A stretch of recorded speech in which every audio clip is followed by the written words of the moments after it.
I grew up in Lexington, Massachusetts, in a modest colonial with 4 bedrooms, a swing set in the back, and the kind of white shutters that made the neighborhood look postcard perfect.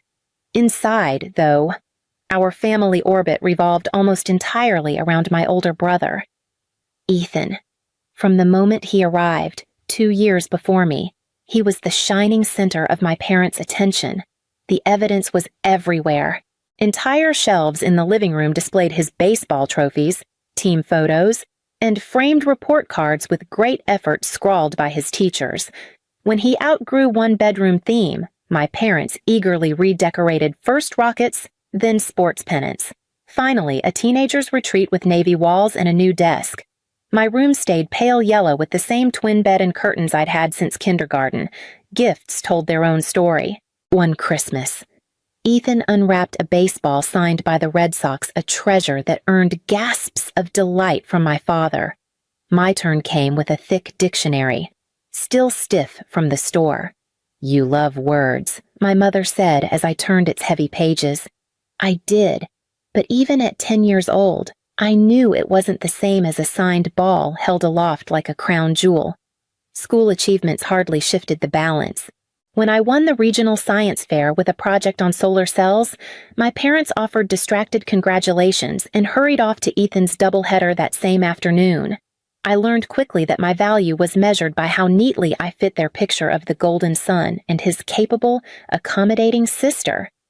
By the time I was 13, I stopped expecting applause. Instead, I began storing away a quiet, private resolve that if love in my house was conditional, my future would not be, and that future began, unexpectedly, in my grandmother's kitchen. My grandmother, Margaret Warren, had a way of seeing me when no one else bothered to look. She had worked as an accountant in Boston back when women in that field were rare, and though retired by the time I was a teenager, her sharpness never dulled. While my parents hovered over Ethan's baseball practices, I often walked the half-mile to her tidy brick house, where the scent of cinnamon rolls always seemed to linger. One afternoon, when I was 15, she set aside her knitting needles and asked if I knew what compound interest was. I shook my head, expecting a lecture, but she pulled out a yellow notepad and began sketching numbers with her fountain pen. "Imagine you put $100 in the bank," she said, explaining how it grew over time if left untouched. The way her pen danced across the page made it feel like magic, though she reminded me it was nothing but math and patience. I went home that evening and emptied my babysitting earnings into a savings account. It wasn't much, but the act itself felt like claiming a piece of independence. Over the next few years, Grandma nurtured that instinct. She gave me articles to read, helped me buy my first modest stocks, and reminded me that discipline mattered more than flashes of luck. When she passed away suddenly during my junior year of college, I was devastated. My parents assumed her small estate would be divided equally, but her attorney revealed she had left me everything $50,000. My father immediately suggested I share it with Ethan to ease the cost of his graduate program. My mother nodded in agreement. I refused. "She gave this to me," I said, my voice steadier than I felt. I invested every cent, exactly as she had taught me, knowing she would have approved. Her final words to me, spoken during our last visit, echoed in my head, wealth whispers, "It doesn't shout." Those whispers became the foundation of the life I would later build, even as I kept them hidden. By the time I graduated, the quiet discipline she instilled in me had already begun to shape 2 separate lives. College marked the first true split between Ethan's world and mine. He headed to a private university in Connecticut, the kind of place where tuition alone could buy a starter home. My parents covered every cent, proudly driving him to campus with a car full of brand-new furnishings. I, on the other hand, earned a full scholarship to UMass Amherst. My father dropped me off with 2 suitcases and a box of second-hand supplies, telling me I'd figure it out. I did. Most mornings, I worked the opening shift at the campus coffee shop before classes. Weekends, I logged hours at the library or tutored students in economics. The exhaustion was constant. but I held on to perfect grades, determined never to waste what Grandma had given me. Finance became more than a major. It was a lifeline, a way to build the kind of independence no one could strip away. During my junior summer, I landed an internship in New York City with a respected investment firm. The energy of Manhattan, the towers, the rush of Wall Street lit something in me that never dimmed. After graduation, I accepted a junior analyst position at Blackstone. The salary was modest, but the exposure was invaluable. I rented a tiny apartment with 3 roommates, lived on takeout, and invested half my paycheck. By 26, after years of relentless saving and studying market patterns, I took the leap. I started my own boutique firm, focusing on undervalued companies in emerging industries. At first, it was just me in a cramped co-working space, but opportunities came quickly. A biotech startup, a renewable energy firm, a small tech acquisition, each risk multiplied what I had built. By 32, my net worth quietly reached $13 million. Outwardly, nothing changed when I visited home. I drove rental cars instead of my Tesla, wore plain clothes instead of designer, and deflected questions about my job with vague answers. The mask was necessary, or so I told myself, but every year it grew heavier. And when Michael entered my life, he was the first to notice the weight I carried. I met Michael Carver at a charity event in the city, one of those evenings where industry people clink glasses under dim lighting and pretend to network casually. He wasn't part of finance. He was an architect with a practice in Manhattan, known for designing spaces that combined elegance with functionality. What drew me in wasn't his resume, but his ease. He listened, really listened, in a way I wasn't used to.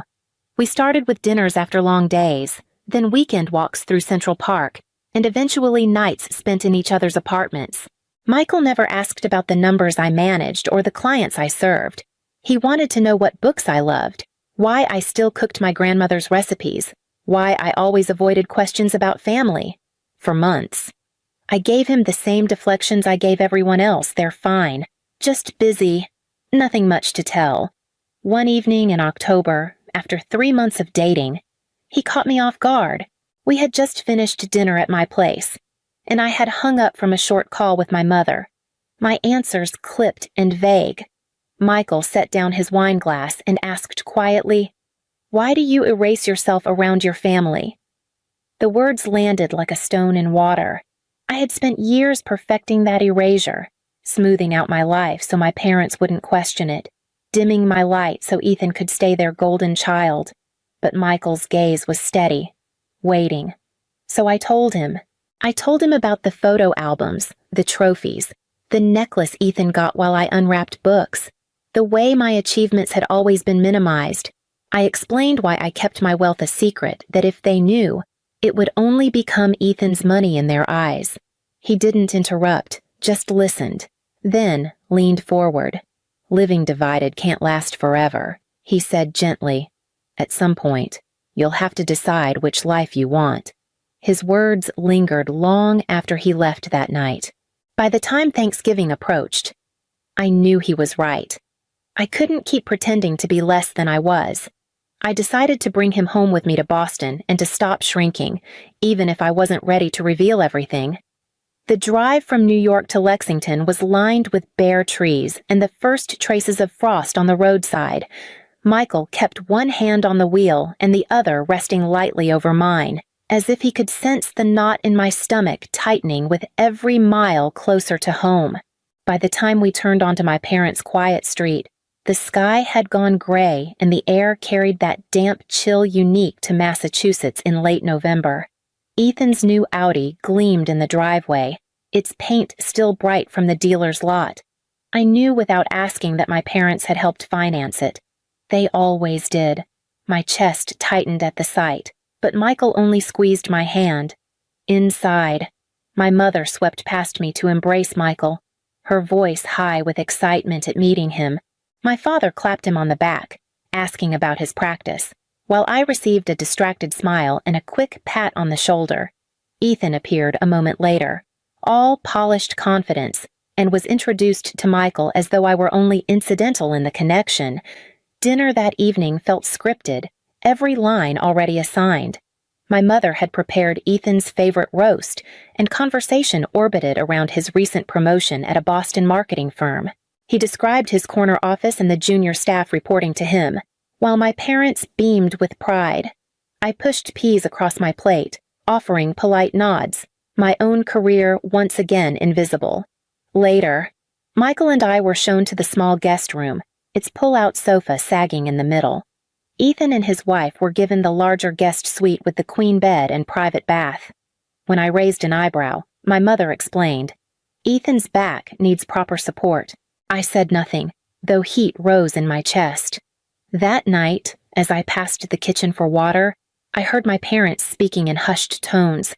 "I just wish Selena had more ambition." My mother sighed. My father replied, "She's always been content with less. Not like Ethan." I stood frozen in the hallway, the words as sharp as they had been when I was a child, and knew the cracks in my silence were widening. Thanksgiving morning began with the smell of turkey already in the oven and my mother humming in the kitchen. I slipped outside to take a call. I couldn't avoid one of my partners finalizing terms on a deal that involved seven-figure commitments and timing the release of capital. My voice was low, measured, but I felt exposed standing there in my parents' backyard, surrounded by the same picket fences that had framed my childhood. When I hung up, Ethan was leaning against the back door, his eyes narrowed, arms crossed. "Since when does data entry involve million-dollar portfolios?" His tone carried a bite, but before I could answer, my mother called him inside to set the table. He gave me a long look before disappearing, suspicion written all over his face. Later, as we dressed for dinner, Michael mentioned our upcoming trip. "We'll be in Tokyo for 2 weeks," he told my father casually. "Selena has a client there, and we're staying on to explore." The words seemed harmless, but I saw Ethan's head snap up from across the room. He stared at me, as if piecing together a puzzle he hadn't known existed. When the meal was over, I brought out the television wrapped in silver paper and a blue bow. My parents gasped as my father tore off the wrapping to reveal a 55-inch smart TV. Their old set was nearly a decade behind. I thought the gift would be a small kindness. Instead, my mother frowned. "Selena, this must have cost a fortune." "It was on sale," I said. But the lie felt brittle. Ethan wasn't convinced. He leaned down, reading the model number off the box, then tapped furiously on his phone. $1,500, he announced, his voice sharp. He turned to me, eyes flashing. "Since when can you afford this on your salary?" The room went quiet, forks clinking faintly against plates as everyone looked my way. My mask was slipping, and for the first time in years, I wasn't sure I had the strength or even the desire to put it back on. Ethan's eyes locked on mine, daring me to explain away the numbers glowing from his phone screen. My parents waited too, my mother clutching her napkin in both hands, my father frozen mid-motion with his fork. The silence stretched until I felt it pressing against my ribs. "I don't work in data entry," I said finally, my voice steady though my pulse thundered. "I own an investment firm." "We've been successful." Ethan let out a sharp laugh, half disbelief, half anger. "Successful? Try secretive? You've been hiding this while Mom and Dad helped me cover my car loan while they worried about mortgage payments." His voice rose as he scrolled furiously. "Oh my God. Forbes, $13 million. Is this a joke?" My mother gasped, her hand trembling as she reached for her water glass. My father still hadn't spoken. His face had gone pale, his fork resting untouched on the plate. Ethan shoved the phone across the table toward them. "Look at this. She's been sitting on a fortune while we thought she was scraping by." I drew a breath, the years pressing forward like witnesses waiting their turn. "Do you want to know what I've been sitting on?" I asked quietly. "Let's go back. The science fair I won in middle school, you skipped it for Ethan's baseball game. My graduation speech, you filmed Ethan's reactions instead of my words." College, I worked 3 jobs while you paid his tuition in full and gave him an allowance. My parents' faces shifted from shock to a dawning, uncomfortable recognition. I pressed on. You gave him new furniture, new cars, new beginnings. I got hand-me-downs and you'll figure it out. And I did figure it out. Without your help, without your pride, alone. The table was silent except for Ethan's uneven breathing. His expression hardened, anger simmering past disbelief. You're selfish, he spat. You let us think you were nothing while you hoarded millions? I met his glare. The ledger of years laid bare between us, and for the first time, I felt no need to shrink. Ethan shoved his chair back so hard it scraped against the hardwood floor. His voice boomed across the table, rattling the glasses. 13 million, and you've never offered to help Brad and I have been trying to buy a house for years. Mom and Dad dipped into their retirement for us, and you just sit there hoarding. My mother was crying openly now, her shoulders shaking. My father's lips moved, but no sound came. He looked as though the ground had shifted beneath him. I owe nothing, I said, my tone sharper than I intended. Every dollar I have came from my work, my discipline, and my choices. I built this alone. Ethan jabbed a finger toward me. Family helps family. That's how it works. You think you're better than us now, Michael, who had been silent through most of the eruption, leaned forward, his calmness cutting through the noise. From what I've seen, Selena has been giving to this family her entire life, just not with money. She's given patience, silence, and the space for everyone else to shine. Maybe it's time someone gave her the respect she's earned. Ethan's face flushed crimson, but for once he had no quick retort. My mother's sobs filled the space where words might have landed. My father just stared at me, his fork still on the plate, as if the simplest act lifting it was suddenly impossible. I stood, laying my napkin beside my plate. Michael and I will be staying at a hotel tonight. My voice did not waver. My mother reached out, pleading through tears. But I stepped back. Michael rose beside me, steady and certain. Together we walked through the dining room, past the untouched pie and the silence heavy as stone, out into the cold November air. The night sky was sharp and clear, the chill bracing on my skin. For the first time in years, the weight of my silence felt lighter, though the cost of breaking it had only just begun to show. The morning light streamed through the hotel curtains, pale and unforgiving. My phone buzzed relentlessly on the nightstand. 17 new messages from Ethan, each swinging between outrage and guilt. My mother had left tearful voicemails, begging me to come back, insisting we could talk it through. I silenced the phone and let the quiet settle. Not long after, a knock sounded at the door. Michael opened it to find my father standing there, rumpled and weary, yesterday's clothes still on his back. He stepped inside without meeting my eyes, then sat heavily in the desk chair. For a long moment, he said nothing, just rubbed his hands together. Finally, he looked up. We took the easy road with Ethan, he admitted, his voice rough. He cried, he demanded, and we gave in. You adapted. It wasn't fair, but it was easier. Hearing him name it out loud was both relief and wound. I steadied myself before answering. It's too late to undo the past, but going forward, there are boundaries. I won't give Ethan a dime. My finances are mine, and I won't discuss them with anyone in this family. If you want a relationship with me, respect has to be equal. He nodded slowly, as if the weight of my words was finally sinking in. For the first time, I saw regret flicker behind his eyes, though no apology could erase decades of neglect. Later, as Michael and I packed, I found myself thinking of Ethan's children.